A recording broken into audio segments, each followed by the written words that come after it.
Hey guys, this is me here, Fossil Fish Keeper, and I just want to make a quick note before the beginning of this video, because inside this video I do say some inconsistent things. I'm just going to clear that up real quick. So whenever you guys hear me say, like, earlier in this video or anything along those lines, it was actually because I was recording this and thinking I was going to combine it with my videos before that, but it turned out to be really long, and so for the sake of shorter videos and more condensed stuff, whenever I say something like that or refer to earlier in this video or something along those lines, I'm actually talking about the previous video. So I've actually split this one video into two separate ones. So I'll put the link in the description to the video before it. It'll probably also be in the outro at the end, so that's just to clear that up. So I'm going to be out of this, but now this is the real video, so just keep that in mind. Hey guys, it's me, the Fossil Fish Keeper here, and I know you guys saw earlier in this video that I had gotten everything set up, and yeah, so everything's good now. All the cords are going to the back. There's not a whole bunch of mess. All the cords are coming up from the back now, so now it looks nice. And I've gotten everything into my room. My computer's all set up. I was just taking a snack and drinking something. This is where the 40-gallon breeder is going to go. Let me move that obviously out of the way. Which I should be getting pretty soon. I already applied for a couple jobs, so I should be getting ones relatively soon, hopefully. And I put my start date for both of them on the applications on Monday, which is day after tomorrow. So if everything goes well, I could start on Monday. But yes, with all this and that which I'm actually saving, moving my Godzilla figures, which I'm going to move them into here, I'm actually going to do a time-lapse video on my Kikizilla 101 channel for all that stuff, to get another video out for that. However, I'm kind of, I have to admit I am stalling. I do have some bad news with all this good. And some of you may have already kind of been suspicious, may have already noticed. These two are fine. They moved fine. I put them in the thing you guys saw. They all came fine. My crayfish is doing fine. His water is actually relatively clear. I did remove all the plants in both these tanks, just so I could view them a little bit better, and I wanted them to get out of the way because they were just getting uprooted constantly and just making a mess, and they were making it look really filthy. And besides, it makes it easier for me to clean this all out, which I'm planning on having a big cleaning day tomorrow, where I'm going to gravel back both of these and clean them up. However, I did have to move a couple of these plants back in here. I was already going to leave that one in the eye, but I had to leave these 3 plants because my Oscar wouldn't come out unless I had a couple plants to make him more comfortable. So Phoenix is doing alright. He's great. He survived the move. He's actually been acting pretty normal. So is Shadow. She's doing fine as well. However, you may notice that Sharkbait is not in the tank. My Bala shark. And that is because he sadly passed away this morning. And this you may have seen inside. I'm not sure if I recorded it. I may have. If I did, it probably wasn't very visible. But Sharkbait's, he had like 70% of his scales missing. They were, or at the time, it was more like 50% of the scales missing. And then some of them were hanging off. Because when I released him back in here, he spazzed out and was hitting himself all over the rocks, which was not good. He was damaging himself a lot, and he hurt himself. And so I went to sleep. I thought everything was going to be fine. He didn't eat, but I figured it'd be fine by the morning. I woke up and immediately noticed, because I just have anxiety because of my bad past with these fishing things, which you'll find out soon because I will be starting my story time series very soon now that I moved in and kind of settling in now. Anyways, you'll find out more about that.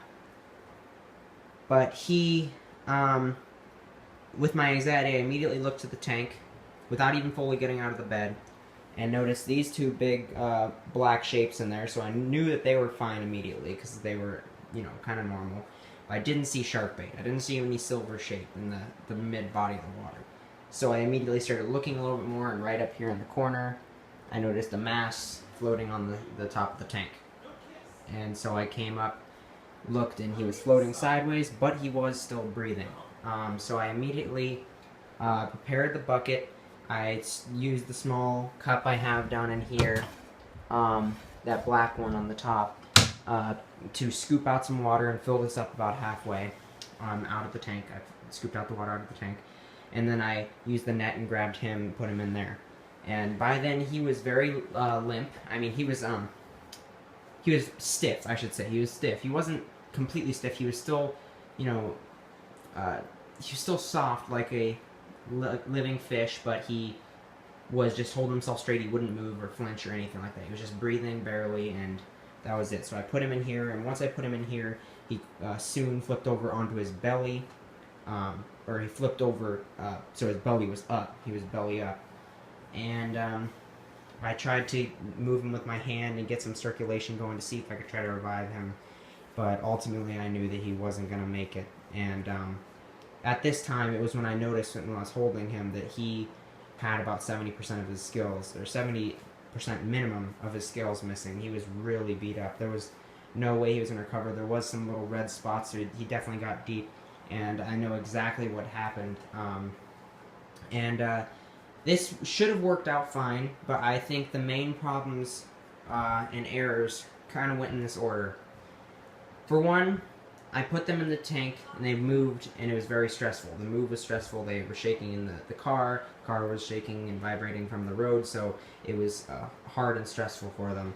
And so once they got into here, they were already stressed. Then he banged himself around inside there and made it worse, and he hurt himself.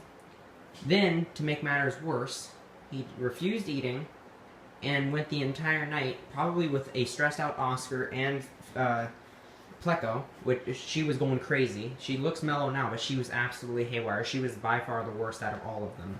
She was smacking into everything and making really loud thuds. So I'm suspecting that he got beat up either by accident or on purpose by both of these guys from their stress. I'm guessing the first night by accident. They were probably just stressed out, especially on Shadow's behalf, but Phoenix may have intentionally attacked him to take out some of the stress. But then they wake up in the morning and get fed late by my sister, who came here because she had to come later, and she fed them. So they got fed later than usual, probably stressing them even further. And for one, Phoenix gets very stressed when I'm not inside the room. And I know it may sound very stuck up of me, but I'm being serious. He actually doesn't like it when I'm not around. He does miss me, and he'll actually hide if anybody else comes into the room. So probably not seeing me for a while was getting him more insecure, and he probably started taking his aggression out on Sharkbait, making it worse, and this is probably where the more scales started disappearing. I suspect he was taking his anger out on Sharkbait while I was gone. And to make matters even worse, I showed up way later, around 5 o'clock that day, came in. He immediately came up, started splashing in the water, greeting me all the way up. It was crazy. He was the craziest I've ever seen him. I didn't record it. I wish I did. But he was crazy. And I saw Sharkbait. He was really beat up, but I wasn't really much paying attention to that. I was kind of more focused, just happy that nobody was on the floor, because there was the crack here, and I was worried somebody was going to jump out, especially Sharkbait, because of me having 2 other Bala sharks that already jumped out. So with that happening, to further the issues, I had to leave. And once I left, I think it just got worse, because I think he probably just attacked him more, because I remember for sure he couldn't have been that damaged, but the 70% of his skills missing, there's no way he could have been that damaged when I first saw him in here when I came back 5 o'clock on that one day, because I would have noticed it for sure. Like, he was pink, he was red, he was beaten up in there. So I'm positive that the battering continued from this guy in particular, possibly a little bit from her, but she was mellow when I came, so I really, really doubt it. But I'm pretty confident that Phoenix probably beat him up a little bit more. And then I came back really late that night for the second load of the stuff we were bringing here. So I left twice to help with that moving stuff. And then I returned. I didn't see any major difference, so I bet the battering, if he did do any, was very minor, because I did watch them for a while after that. But then once nighttime hit, that's when it must have gotten really bad. And I'm not sure the motivation, here for that, and I'm pretty sure I recorded a video when we were settling down last night. So I'm not sure. You guys will have seen earlier in this video if or how bad shark bait looked. So I'm not sure. I'll maybe put a comment up if I am wrong and he was already that beaten up and he didn't continue to beat him up through the night. Because he's been fine now. He's been his normal self. He's a good tank leader, and he hasn't been picking on her at all. He'll occasionally come around and just kind of, when she's scooping around the rocks and eating, he'll just kind of come up and try to grab whatever she's trying to grab just to see what she's getting so he could steal some of the food. But he hasn't attacked her, and I've been here all day. He has not attacked her at all. And, well, I was gone for just like an hour, but that was it.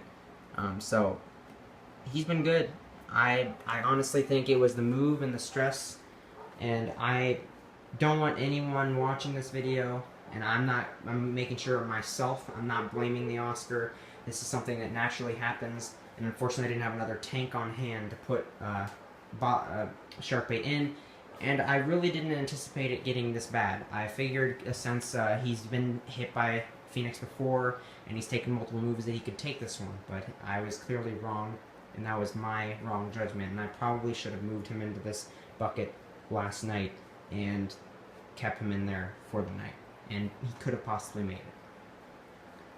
However, unfortunately, the past is the past, and now my favorite Valhalla shark is dead.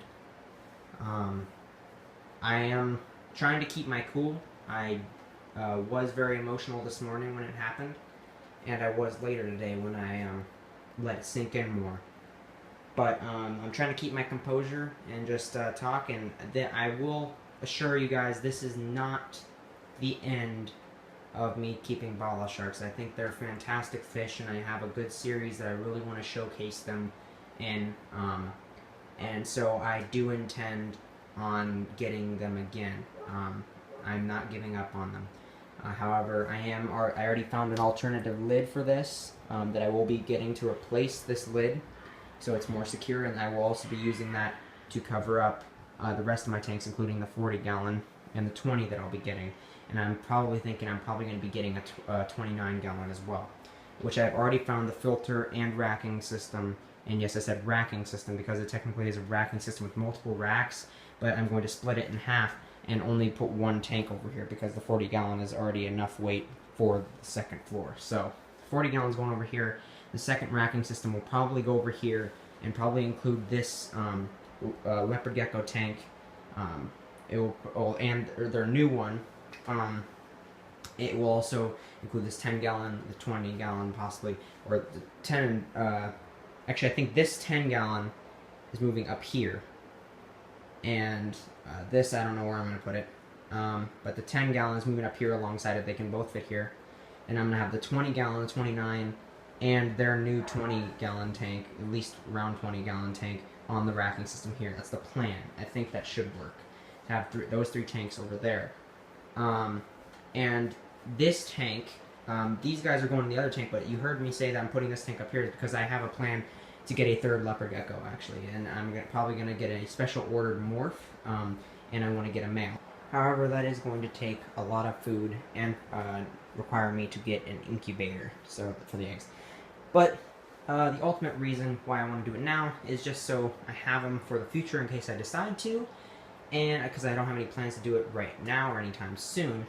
But also, I just really love leopard geckos, and there's one morph in particular that I really am interested in, and I can talk about that in a different video. But also, a huge reason was my friend and I were talking, and we were considering what I could put into this tank and still use it, because I still want to purpose it, and it was my first tank ever. Well, it is already set up and conditioned. I know it can inhabit or make a habitat for leopard geckos, so it would only be suitable, or it'd be nice and already known to be suitable for them. And they're really the only ones that I have interest in taking care of, and plus they're low maintenance. That means I can easily divide more of my attention toward my fish, which require more of it because of the water quality. So that's that, and yeah. However, I just want to kind of wrap up this video here, and say that the plan as of right now is that if everything goes well, and ideally I should be able to start working on Monday, and then work the rest of the week, and then hopefully get my first paycheck whenever that is, and hopefully by the end of these next 2 weeks, I should be able to have my job, or get my first payment to actually buy everything I need. My mom is still getting me that 40-gallon.